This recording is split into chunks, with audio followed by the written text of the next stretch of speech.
You can see the plastic mold there, and I can actually let's zoom out a little bit so you see the soap and the mold. Gotta work quick here. So we can actually take some of this soap, it's already scented, and put it in our mold. This is the soap that's going to remain the natural color. So spreading it out in my mold, I'll kind of even it out with the spatula on the bottom here. See this, kind of push it in the corners. Try to get it as even as you can, working quickly, because this is going to start setting up really fast. This will be the natural color on the bottom. We're going to do some little blending afterwards. Tamp it a little bit. Alrighty. So I'm going to fold in my blue in the crock pot here. Now this might seem a little heavy on the color, and you can leave it striated, or you can leave it, or you can mix it to a solid blue color, whatever you like. It's just soap. Let's get that color out of there. So I'm going to mix it up fairly consistent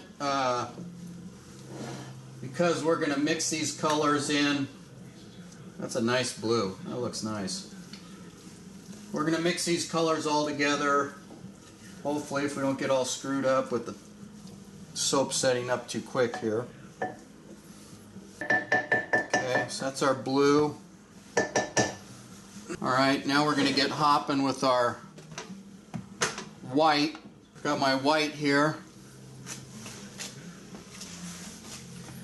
Let's pour the white into this little container. Did separate a little bit while it was sitting. We had to wait quite a while for that soap to cool down. Seemed like it took as long to cool down as it did to heat up. Now we'll just use this little spatula to get this white mixed in here. I don't know how effective this white's going to be with this darker. That's coloring it somewhat. Okay. There again, we'll leave it slightly striated, but try to get some pretty good coverage. Trying to work quick here because we don't have a lot of time left.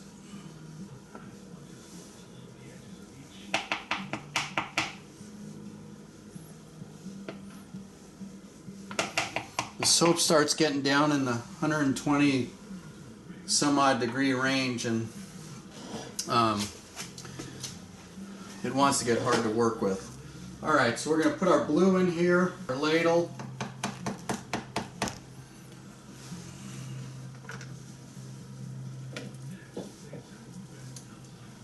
Use a spatula a little bit, get that out of there. Okay, spread this out a little bit.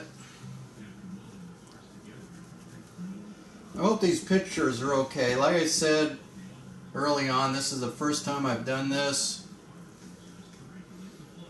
Hopefully I don't get a bunch of crummy feedback, and this will end up being the last time I do it, if that's the case. I'm interested in helping you guys out there, not pissing everybody off. Let's tamp that down a little bit. You want that soap to integrate with the layer below it. You don't want to sit there, use a spatula to get this out.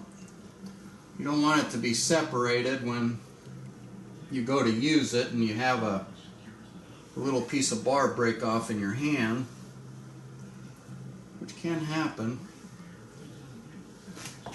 This is going to be a full mold, which is good. We want to make a lot of soap. It's going to be very full.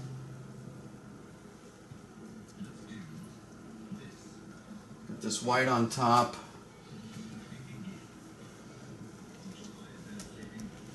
Don't worry about getting it super even. It's just soap, you know? Okay, next thing I do, I've got this little wiry thing. Has like 6 wires in it that I bought from the dollar store, I think. And I'm going to push down and come back up. Make a circle. And I split the difference between each stroke, so to speak. And just going down on one side, across the bottom, pull up on the other side, and kind of tamp it down in the middle. Down, across, up, tamp. Down, across, up, tamp. Yes, it kind of sounds like an exercise class, I suppose. That looks like it had the intended effect. Just kind of tamping this down a little bit.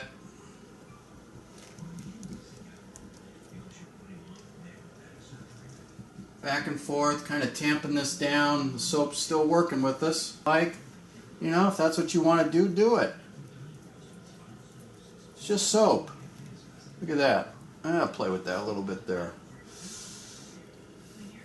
Alright, so, you know, look at that. It kind of peaks up a little bit when you tamp it with the spatula and pull up on it. Kind of makes these little peaks. That's kind of cool. I like that. I like that a lot. So let me just clean off this edge. Tamp it some more. Get all the air bubbles out. Trying to get that soap to integrate.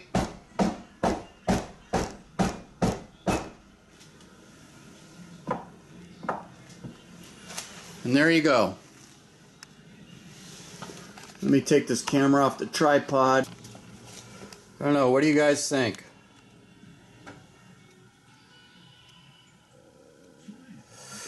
I like it. The white breaks up the blue a little bit. You could see some light blue in there where the white's mixed with the blue. And then we have the darker original caramel color, light caramel color, blending in there. So this is in our 5-pound mold.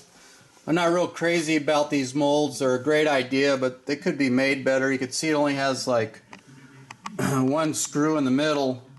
So you get some bulging in this area. Let's see, where's my finger? In this area and over here in this area. So if it had like another screw halfway between the middle one and the end here on both sides, then it would pull this mold together and make it even across the top. And the cutting mold, I have the same problem with it. But the material's good, the concept's good, just the fine details. So we're going to let this sit in the mold for a little bit. And then when we unmold it, we'll put it in the cutting mold, or the cutting fixture. What do you want to call it? Call it what you want. You know what it is. And then we'll see what the side of these bars look like. I hope they look nice. I know it's making good soap. Wine soap. From Wine Country Soaps in Northern California. Alright kids, so the molded soap has been sitting maybe 30 minutes or so, but you know, I don't keep track of time. What I want to do here is, you could push the soap to see how soft it is. It's pretty soft, so it's like testing a steak to see if it's medium rare or well done. Softer the rarer, the firmer, the more well done. You can see here in the corner it's very firm because that gets a lot of dissipation of heat here in the corners, whereas the centers, the heat's kind of has a long ways to go to get to the outside of the mold. So it feels firm enough anyway for me to take the sides off this mold, which is going to help that heat escape out of the loaf a lot quicker, and then we'll be able to put it into the cutting mold sooner. So what I'm going to do is I'm taking this plastic knife and I'm just going to go along the edge of the mold here to make sure that, since some of this soap is still a little wet, it might be a little sticky. And you don't want to pull the mold apart and then have little chunks of the loaf get pulled away, and then you have to fill the hole or just live with it. But you know, it's just soap, you can live with it. So undoing the wing nut here. There's 3 1/4-inch bolts with wing nuts on this. This bottom one is key. Just loosening it up. Let's kind of lift it up here so we can push it out the bottom. And we'll take these sides off. Look at that, it's nice and clean. That's what we like. Oh, I could really smell the fragrance of this thing, of this loaf. So I'm pulling the sides and the ends of the mold off. And now that's going to allow our mold to breathe a little bit better, which will help it cool quicker, which will in turn allow us to put it in the cutting mold sooner and cut this in the slices and see what we've got going. So I'm going to let this cool off a little bit. It's looking pretty nice. The fragrance is pretty strong. A lot of you may not like your soap with this strong a fragrance. Of course, a lot of that will mellow out during the curing process the next 2 to 3 weeks. But I personally like the stronger fragrance. Okay, one more thing I wanted to show you kids. These molds, you could see how this, maybe you could see how this is kind of warped. Should be 2 more bolts in here. My humble opinion, and no mold maker, I did not over tighten the bolts to make it warp. If you had it any looser, the mold would not stay together very well. Anyway, also this plastic, especially when it's wet, tends to slip around on the countertop. So I've put these little self-adhesive rubber feet on here on both the legs. Get some super glue, put it on the mold first, and then add the adhesive leg, because the adhesive that comes with these little rubber dots, let's call them, is not very strong. And with this moving around and the soap is slippery, etc., these can come off pretty easily. I do have a backup package of them where I could replace one if I need to, but just saying, another thing the mold dude should put on here, I think, but you know, that's not my gig, so we'll let them figure it out. Okay kids, so when I push on this loaf, it's fairly firm all the way across. I think I'm ready to take it off the bottom. Remove the bottom of the mold that we left here, and then put it in this cutting mold. This cutting mold, there again, I'm not like real crazy about the way it's made. The theory's okay how it works, but you know, when you cut these big deep slices in here for the cutting blade to go down, I use a crinkle cut blade because I like the crinkles in my bar when you rub the soap, the bar. I think it lathers a lot quicker and it looks kind of cool. Anyhow, when you cut these slots in here, it weakens this little piece, so when you draw these together with the bolt, you can see, if you can see from the top here, the top of this is pulled in. Also, there's only one bolt in the center of this, so you get that bowing effect again, same as the mold. So could be improved on. I don't know if you could see it, but I also put the rubber feet on this to keep it from sliding around. Oops, there's one that's missing right there that we'll have to put in. So that allows this cutting mold to be very firm, and it won't slide on the counter when you're trying to slide this bar back and forth. The other issue with this is, after you cut this bar and you want to slide it back to remove the slice that you cut, oftentimes it gets hung up in here. The bar rubs against the sides and won't slide easily, so that's why I like to coat it with this is a non-GMO oil. Not that it makes any difference. You could probably use almost anything like an olive oil base or something. So I'm just going to spray the inside of this. That'll allow this bar to slide back and forth more easily. I also put a little coat on the blade there. And I know some of you guys are cringing out there, whatever. It's just the way I like to do it.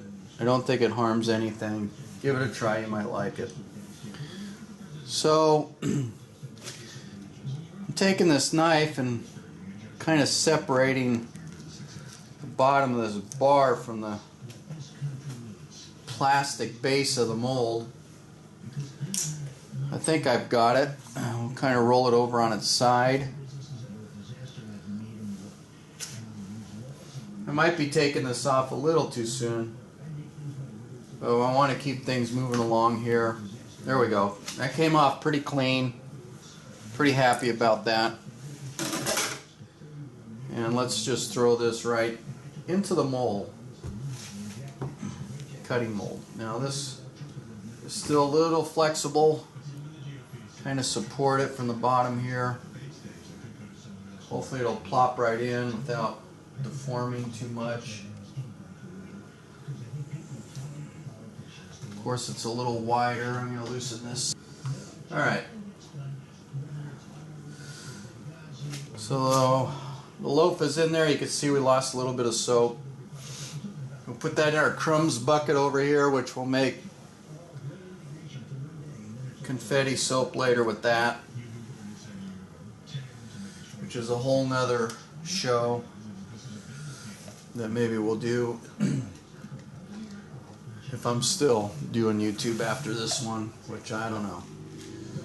I like doing it, but maybe you guys don't like me or whatever. We'll see what the feedback looks like. Okay, so we got the loaf in there. This is your little stop. There's a slot here. You can measure the width of your loaf. On our stores, we have Etsy store, eBay store, and our own store. We like to sell 3.5 ounce bars. A lot of people sell 4 ounce, 4.5 ounce, whatever. Our price is lower than a 4 ounce bar, obviously, because soap generally is sold by weight. Alrighty, so I'm kind of estimating the width here. In order to try to get a 3.5 ounce bar. You know, the first thing is, I'm going to back this up a little bit. First thing is the heel of this loaf. I want to get my crinkle going on there. We'll move the stop back. Pull that piece out. We'll throw it over there in the confetti bucket. See how easy this loaf slides once you lubricate it? Okay, let's see what we got going, kids. Get this right in the slot, push it all the way to the bottom, pull it up, and my slice came up with the blade. So this is what we got. A little chunk fill out here. So pretty nice swirl. You can see the white in there. Looks like this little, like a little tornado coming up. The blue is swirled nice. This is our original color down here. It's mixed a little bit. Try to get some more light on it. There you go. I don't know how the focus is going to look, but that's pretty cool. So these bars, we'll let them sit for 3 or 4 weeks. Let me cut one more. Normally I'd weigh the first bar to make sure my width is okay here. You can see these things are so funky, it's hard to keep it straight. Cut one more. I'll take a look at it, see how she looks. But you can see I put my hand flat on here and it slides back pretty easy. Liar, liar, pants on fire. Okay, pull this up. It doesn't want to come up, so you can kind of get your fingers underneath the slice and push up from the bottom.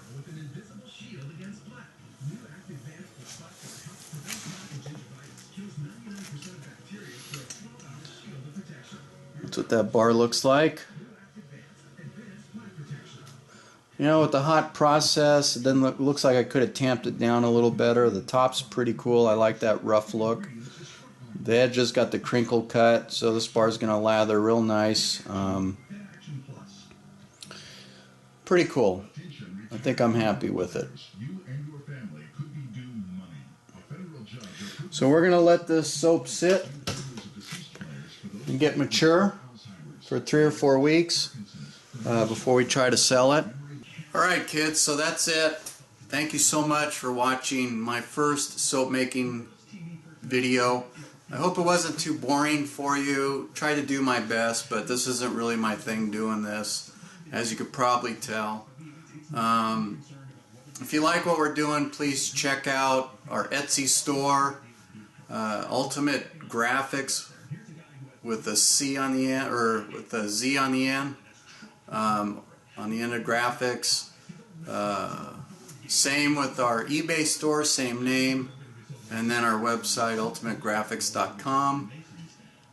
We do have some of our other products from our other companies, like the embroidery here. We do embroidery work, hats, and lip balm, have a few other things. Anyway, thanks so much. Talk to you soon. Bye.